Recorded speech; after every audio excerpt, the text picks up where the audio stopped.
Hello दोस्तों, welcome to HSC academy. आज की इस वीडियो में हम जानेंगे कि अगर आप रिगर हो या फिर रिगर के इंटरव्यू के लिए जाते हो तो आपसे कौन से सवाल पूछे जा सकते हैं और उन सवाल का आपने किस अच्छे से जवाब देना है। तो चलें वीडियो को शुरू करते हैं।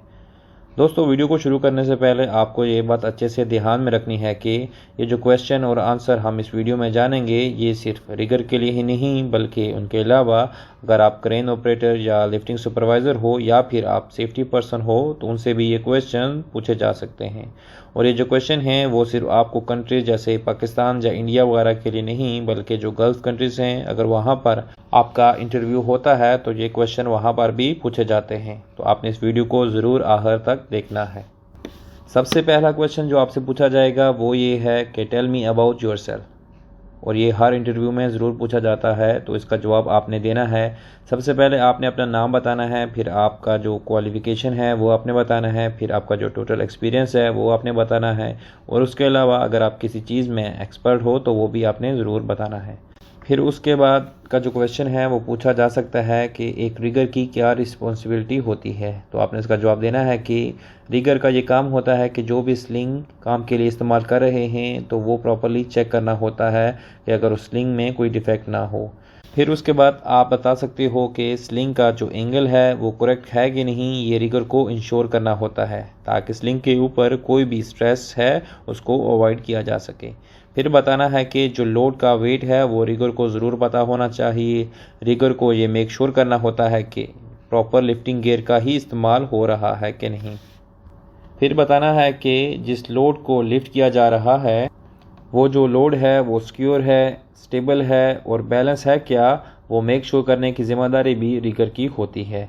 फिर उसके बाद आप बता सकते हो कि जो भी लूज़ आइटम है वो सिक्योर है कि नहीं, उसकी ज़िम्मेदारी भी रिगर पे आती है, और ऐसा करने से वो जो लूज़ आइटम हैं लिफ्टिंग के दौरान ऊंचाई से गिरने से आप अवॉइड कर सकते हो।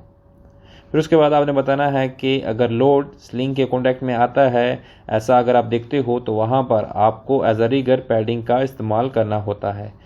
अगर लिफ्टिंग गियर में कोई डिफेक्ट होता है तो उसकी जो रिपोर्ट है वो लिफ्टिंग सुपरवाइज़र को करनी होती है।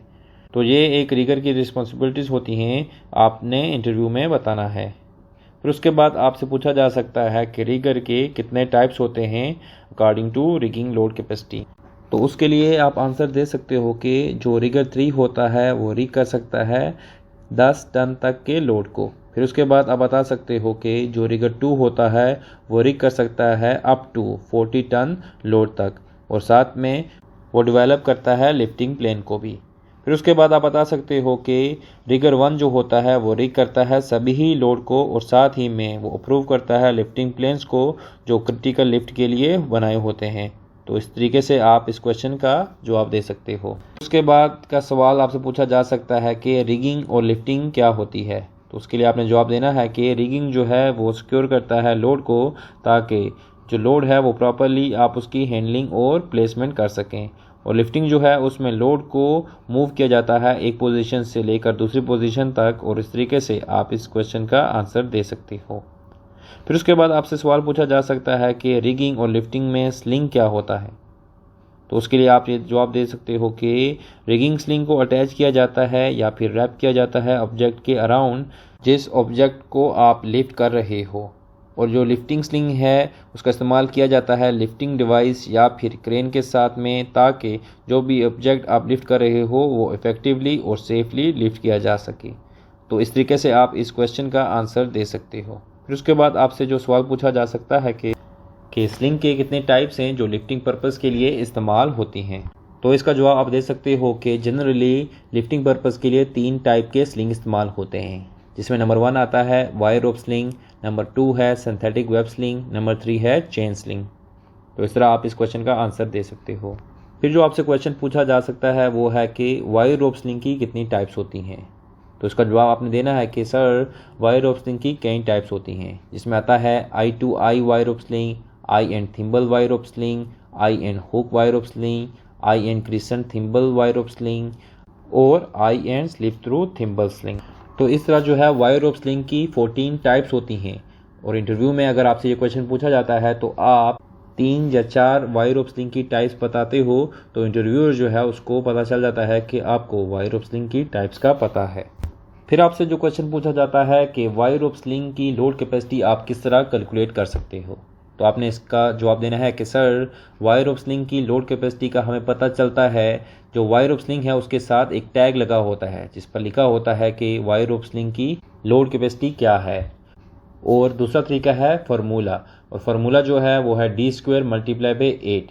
तो इसके लिए आपको जो वायर ऑफ स्लिंग है उसका डायमीटर पता होना चाहिए। फ़र्ज़ करें एक वायर ऑफ स्लिंग है जिसका डायमीटर है 12 mm, और अगर हम ये फार्मूले में पुट करते हैं तो ये आ जाएगा 12² मल्टीप्लाई बाई 8, और अगर हम कैलकुलेट करें तो ये आ जाएगा 144 मल्टीप्लाई बाई 8।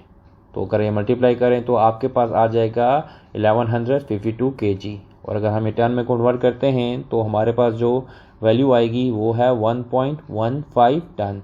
तो इस वायर रोप की जो लोड कैपेसिटी है वो है 1.15 टन।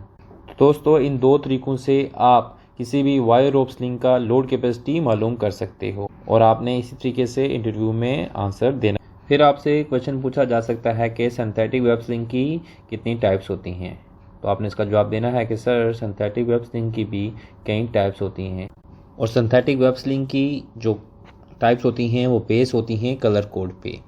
जैसा कि आप पिक्चर में भी देख सकते हो कि वायलेट कलर का वेब स्लिंग आता है, फिर ग्रीन कलर का होता है, फिर येलो कलर का होता है, फिर ग्रे कलर का वेब स्लिंग होता है, फिर रेड कलर का होता है, ब्राउन कलर का वेब स्लिंग होता है, ब्लू कलर का वेब स्लिंग होता है, और ऑरेंज कलर का वेब स्लिंग होता है। तो इस तरीके से आप इस क्वेश्चन का आंसर दे सकते हो। फिर आपसे पूछा जा सकता है कि चेन स्लिंग की कितनी टाइप्स होती हैं, तो आपने इसका जवाब देना है कि सर चेन स्लिंग की कई टाइप होती हैं, जिसमें आता है single leg, endless, double leg chain sling with clutches, double basket sling, 3 legs, 4 legs with clutches, barrel sling, choke hook sling, 2 leg with clutches, lifting offset load। तो इस तरह चेन स्लिंग की टाइप्स होती हैं। तो अगर इंटरव्यू में आपसे ये क्वेश्चन पूछा जाता है तो आपने 3 या 4 चेन स्लिंग की टाइप्स बतानी है, जिससे जो इंटरव्यूअर है उसको आइडिया हो जाएगा कि आपको चेन स्लिंग की टाइप्स का पता है।